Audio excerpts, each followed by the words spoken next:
সারাদিন বসে বসে টিভি দেখা, একটুও পড়াশোনার খবর নেই। আজকে তোর বাপ আসুক। আম্মু, আব্বু কখন আসবে? সেটা জেনে তুই কি করবি? আব্বু মোটর পাতলু দেখবে রাতে বলছিল।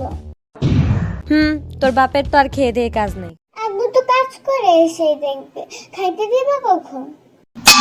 বাজারই তো আনে নাই, আগে নিয়ে আসুক। এই আম্মু, তুমি জানি কি বলছিলে আমাকে প্রথমে? রাইসা, তুই কিন্তু লেখাপড়া বাদ দিয়ে এসব টিভি কার্টুন দেখতেছিস, যা কিন্তু মোটেও ঠিক না।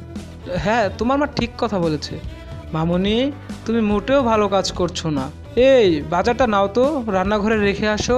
কি হ্যাঁ, তুমি দেখতেছো না রাইসাকে বুঝাচ্ছি? তুমি যাও, রেখে আসো।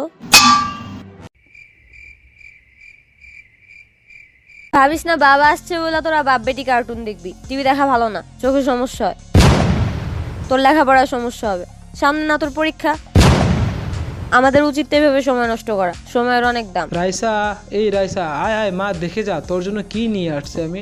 আসতেছি বাবা, একটু দাঁড়াও। যাওয়ার সময় হিন্দি সিরিয়ালের চ্যানেলটা লাগাই দেওয়া যাইস তো। রিমোট কই? নাটক তো শেষ হয়ে যাচ্ছে।